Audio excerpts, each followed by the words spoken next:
Hello guys, welcome back to my YouTube channel MK biology. Guys, अभी तक हमने दो लेक्चर को कंप्लीट कर लिया है। फर्स्ट लेक्चर में हमने पढ़ा था बॉडी फ्लूइड्स के बारे में। सेकंड लेक्चर में हमने composition and functions of blood के बारे में पढ़ा था। तो गाइस, आज की वीडियो में हम बात करने वाले हैं हीमोपोइसिस के बारे में, जिसको आप क्या कहते हो, formation of blood cells. Okay, इस इमोपोइसिस को अनदर डिफरेंट नेम से जाना जाता है, जैसे आपका इमेटोजेनेसिस हो गया, इमेटोपोइसिस हो गया, हीमोजेनेसिस हो गया। ऐसे ही इसके डिफरेंट डिफरेंट नेम हैं जो कि अलग अलग कंट्री में यूज़ होते हैं। ओके, तो चलिए हमारी इस इमोपोइसिस के लेक्चर को स्टार्ट करते हैं। इमोपोइसिस को ही हम क्या कहते हैं, इमेटोपोइसिस। इमेटोपोइसिस क्या है, इसमें क्या होता है, जो भी आपका सेलुलर कंपोनेंट होता है ब्लड का, उसकी प्रोडक्शन होती है, उसकी फॉर्मेशन होती है, उसी प्रोसेस को हम क्या कहते हैं, haematopoiesis. Okay, haematopoiesis is the production of all of the cellular component of blood and blood plasma. ठीक है, मतलब आपका ब्लड में जितना भी सेलुलर कंपोनेंट है, उसकी प्रोडक्शन को, उसकी फॉर्मेशन को क्या कहते हो आप, हेमाटोपोइसिस कहते हो। ये होती कहाँ है, जो आपकी ब्लड की फॉर्मेशन है, सेलुलर कंपोनेंट की फॉर्मेशन है, ये आपकी एक इमेटोपोइटिक सिस्टम है, जो कि आपका ऑर्गन और टिश्यू से मिलकर बनता है। इमेटोपोइटिक सिस्टम में आपके ऑर्गन्स एंड टिश्यू आएंगे। कौन कौन से ऑर्गन्स एंड टिश्यू हैं, वो आपके बोन मैरो आपका टिश्यू है, ठीक है, जो कि इसमें इन्वॉल्व होता है, एंड लीवर एंड स्प्लीन, ये आपके दो ऑर्गन हैं जिसके अंदर आपकी ये ब्लड सेल्स की फॉर्मेशन होती है। ठीक है, ये तीन आप याद रखोगे, bone marrow, liver and spleen, जहाँ पर आपकी ये इमेटोपोइसिस की प्रोसेस होती है। ओके, ये आप डायग्राम देख रहे हो आपका बोन मैरो का। बोन है, बोन का जो सेंट्रल पार्ट होता है, सॉफ्ट टिश्यू। ओके, वहाँ पर आपकी बहुत सारी ब्लड सेल्स, ब्लड वेसल्स होती हैं। ओके, तो ये आपका क्या होगा, बोन मैरो का, यहाँ पर आपकी क्या फॉर्मेशन होती है, ब्लड सेल्स की फॉर्मेशन होती है। ओके, आगे चलते हैं। गाइस देखो, हमने ब्लड की कंपोजिशन की पहले बात कर ली थी, बट मैं आपको फिर से बताता हूँ। जो ब्लड में 55% आपका प्लाज्मा होता है। ओके, जो बाकी रह गया आपका 45%, वो आपका सेलुलर पार्ट होता है, जिसमें 44% आपकी क्या होती है, only red blood cell, and जो 1% रह गया उसमें आपकी प्लेटलेट्स एंड WBC आती हैं। ओके, ये तीन सेल्स हैं, तीन टाइप की सेल हैं। ओके, ये आपका 45% फॉर्म करती है आपका ब्लड का, एंड 55% आपका प्लाज्मा होता है। ओके, आगे चलती है नेक्स्ट स्लाइड पे। जो इमेटोपोइसिस है, अब इसको सिंपली में हम क्या कहेंगे, ये एक ऐसी प्रोसेस है जिसमें आपकी बॉडी में ब्लड सेल फॉर्म होती है। ओके, ब्लड सेल का मैन्युफैक्चर होता है आपकी बॉडी के अंदर, उस प्रोसेस को हम क्या कहते हैं, इमेटोपोइसिस।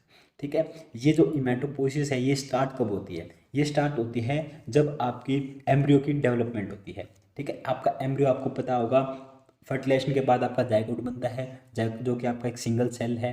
ठीक है, जायगोट से आपका क्या बनेगा, एम्ब्रियो बनेगा। वो एम्ब्रियो बनने के बाद, ठीक है, जो वो एम्ब्रियो डेवलप करता है, वहीं पर आपकी ये इमेटोपोइसिस की प्रोसेस क्या है, स्टार्ट हो जाती है। ठीक है, इसलिए आप क्या कहते हो, जो इमेटोपोइसिस है, ये बर्थ से पहले ही स्टार्ट हो जाती है, और ड्यूरिंग द लाइफ ये क्या है, चलती रहती है।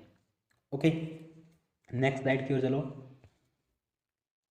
गाइस, जब हम बात करते हैं कुछ फैक्ट्स के बारे में, जो इमेटोपोसिस के फैक्ट्स हैं। जो इमेटोपोसिस है, वो आपकी first week of embryonic development में स्टार्ट हो जाती है। जो एम्ब्रियो बनने के बाद जो पहला वीक होता है, जब वो डेवलप करती है, उसी वीक में ये स्टार्ट हो जाती है प्रोसेस। सेकंड पॉइंट देखो गाइस, सेकंड पॉइंट में एक स्टेम सेल वर्ड है। ठीक है, ये एक ऐसी सेल होती है जो कि आपकी एम्ब्रियोनिक डेवलपमेंट के टाइम एम्ब्रियो में होती है। ओके, इस सेल से आपकी पूरी बॉडी क्या है, डेवलप हो जाती है, मतलब हर टाइप की सेल इस सेल से बन सकती है। तो आपकी ब्लड सेल भी है, और अदर सेलुलर कंपोनेंट्स है ब्लड के अंदर, वो सभी इस सेल से फॉर्म होते हैं। ओके, आगे चलिए।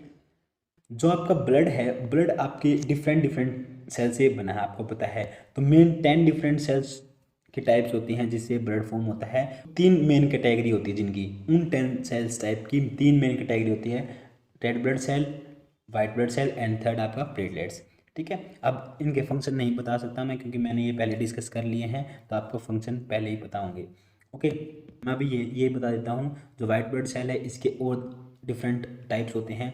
ठीक है, जैसे आपका लिम्फोसाइट हो गया, न्यूट्रोफिल्स हो गया, इसिनोफिल हो गया, बेसोफिल हो गया, मैक्रोफेजेस हो गया। ओके, ये आपकी क्या है, वाइट ब्लड सेल्स के डिफरेंट टाइप्स हैं। ओके, एंड जो लास्ट आपका है थर्ड, प्लेटलेट, जिसको हम थ्रोम्बोसाइट्स भी कहते हैं। आई होप आपको यहाँ तक इन तीनों सेल के बारे में पता होगा। ठीक है, तो चलिए नेक्स्ट स्लाइड की ओर। अब हम बात करते हैं, जो ये हेमाटोपोइसिस है, ठीक है। ये कहाँ होती है, वेयर डज इट अकर। ये जो हिमेटोपोइसिस है आपकी, ये आपकी एम्ब्रियो में होती है। अभी मैंने थोड़ी देर पहले आपको बताया। ये प्रोसेस आपकी स्टार्ट होती है एम्ब्रियो स्टेज में, जब एम्ब्रियो की डेवलपमेंट होती है। ओके, इस स्टेज के टाइम पर क्या होता है, जो रेड ब्लड सेल्स हैं वो प्रोड्यूस होती हैं ओनली। ओके, जो एम्ब्रियो की स्टेज होती है वहाँ पर ओनली रेड ब्लड सेल होती है, ना कि आपकी जो वाइट ब्लड सेल और प्लेटलेट्स है वो प्रोड्यूस होगी। ओके, ओनली आपकी रेड ब्लड सेल प्रोड्यूस होगी। ओके, फिर एक स्ट्रक्चर होता है yolk sac. Yolk sac uterus के अंदर प्रेजेंट होता है जब ये एम्ब्रियोनिक स्टेज होती है। ओके, ये एम्ब्रियो अपना नरिशमेंट किससे लेता है, योग सैक से लेती है।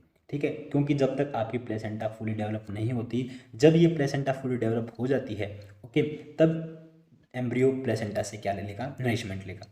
ओके, अब जो आपकी एम्ब्रियो है वो कंटिन्यू करती है, वो डेवलप होती रहती है। ओके, डेवलप होगी, उसमें आपके जो जितने भी सेल्स हैं, ऑर्गन्स हैं, वो फॉर्म हो चुके होंगे।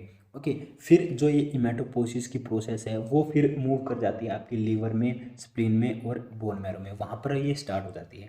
ओके, वहाँ पर फिर आपकी different type of blood cell की फॉर्मेशन होती है, वहाँ पर वो प्रोड्यूस होती है। ठीक है, यहाँ तक आपको समझ में आ गया होगा। नेक्स्ट स्लाइड पे चलते हैं। जो प्रोसेस है इमेटोपोइसिस की, उसका जो रेट होता है, जो जिस स्पीड से वो इमेटोपोइसिस होनी है, जितनी अमाउंट उसको प्रोड्यूस करनी है ब्लड सेल्स की, वो किस पे डिपेंड करती है, बॉडी नीड्स पे, कि बॉडी की क्या नीड है, कितनी नीड है। ठीक है, बॉडी की कितनी रिक्वायरमेंट है, उस पर डिपेंड करता है जो इमेटोपोइसिस का रेट है।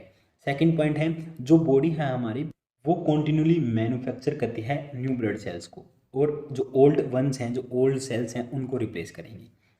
थर्ड पॉइंट देखो, आपकी बॉडी में जितनी भी सेल्स हैं उसका 1% आपका डेली रिप्लेस किया जाता है। ठीक है, ब्लड सेल्स के द्वारा।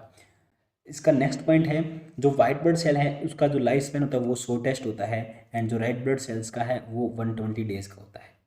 ओके, अब चलते हैं नेक्स्ट स्लाइड पे। अब बात करते हैं जो आपकी मेटोपोसिस की प्रोसेस है वो कैसे स्टार्ट होती है, स्टार्टिंग प्रोसेस की बात करते हैं। ठीक है, जो एक प्रोसेस है वो आपकी एक अनस्पेशलाइज्ड स्टेम सेल है, मैंने पहले बताया था स्टेम सेल, जिससे आपकी पूरी बॉडी फॉर्म हो सकती है, मतलब हर बॉडी की सेल फॉर्म हो सकती है, मतलब एक कंप्लीट बॉडी भी फॉर्म हो सकती है एक स्टेम सेल से, क्योंकि उसका टोटिपोटेंट नेचर होता है, वो डिवाइड करती रहती है।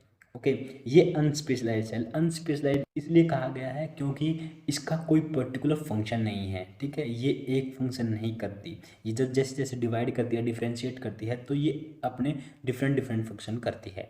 ओके, तो एक स्टेम सेल से ये क्या है, मेटापोसिस आपकी स्टार्ट होती है। फिर क्या है, ये स्टेम सेल मल्टीप्लाई करेगी, मतलब डिवाइड करेगी, तो कुछ न्यू सेल्स फॉर्म करेगी। ठीक है, जो कि आपकी प्रीकर्सर सेल कराएंगी। ओके, उनको हम प्रीकर्सर सेल कहेंगे। ये प्रीकर्सर सेल आपकी particular type of blood cell की फॉर्मेशन करेंगे। ओके, बट यहाँ पर ये क्या है, ये आपकी अभी फुली डेवलप नहीं हुई है, ये अभी इमेच्योर सेल्स हैं। ओके, ये इमेच्योर सेल्स फिर जब मैच्योर हो जाएंगी, ठीक है, तो फिर आपके ब्लड कंपोनेंट्स है, जैसे आपके white blood cell, red blood cell और प्लेटलेट्स, इनकी फॉर्मेशन करेंगे। समझ गए। नेक्स्ट पॉइंट है कि जो ये टॉपिक है इमेटोपोसिस का, जो स्टेम सेल अनस्पेशलाइज्ड स्टेम सेल से स्टार्ट होती है, इस पर अभी भी रिसर्च चल रही है कि वो जो स्टेम सेल है वो कैसे रोल प्ले करती है इमेटोपोसिस में, ठीक है, ब्लड सेल की फॉर्मेशन में। ओके, आई होप आपको यहाँ तक समझ में आ गया है। अब हम बात करते हैं जो इमेटोपोसिस है वो अडल्ट में कैसे है और चिल्ड्रन में कैसे है। ठीक है, कहाँ पर होती है मेनली। अगर हम एडल्ट्स की बात करें तो इमेटोपोसिस में जो आपकी रेड ब्लड सेल की फॉर्मेशन और प्लेटलेट्स की फॉर्मेशन होती है वो सबसे पहले आपकी बोन मैरो में होती है। ओके, एंड अगर हम इन्फेंट्स और चिल्ड्रंस की बात करें तो वो आपकी स्प्लीन और लीवर में ही रहती है। ओके, यहाँ तक हमने बात की red blood cell and platelets की। अब हम बात करते हैं जो वाइट ब्लड सेल है उसकी फॉर्मेशन का होती है। जो उसकी फॉर्मेशन होती है आपकी लिम्फ सिस्टम में होती है, जिसके अंदर आपका spleen, lymph node and thymus होता है। ओके, वहाँ पर आपकी क्या होगी, वाइट ब्लड सेल की फॉर्मेशन होगी। एंड जो इनके जैसे लीवर हो गया, स्प्लीन हो गया, लिम्फ नोड होगी, इनके जो टिश्यूज होते हैं, ठीक है, इनके टिश्यूज के अंदर आपकी जो वाइट ब्लड सेल की अदर सेल्स हैं, जैसे आपकी मोनोसाइट्स होगी, ठीक है, उनकी फॉर्मेशन वहाँ पर होती है। ओके, यहाँ पर हमारा ये टॉपिक कंप्लीट हो चुका है गाइज। तो अभी भी आपको कोई अगर डाउट है तो आप कमेंट बॉक्स में कमेंट करके पूछ सकते हैं। अगर ये वीडियो आपके लिए थोड़ी भी हेल्पफुल रही है तो प्लीज़ वीडियो को लाइक कर दो, शेयर कर दो, चैनल को सब्सक्राइब कर दो, जिससे आने वाली सारी वीडियोज़ की नोटिफिकेशन आप तक पहुँच जाए। Thanks for watching my video.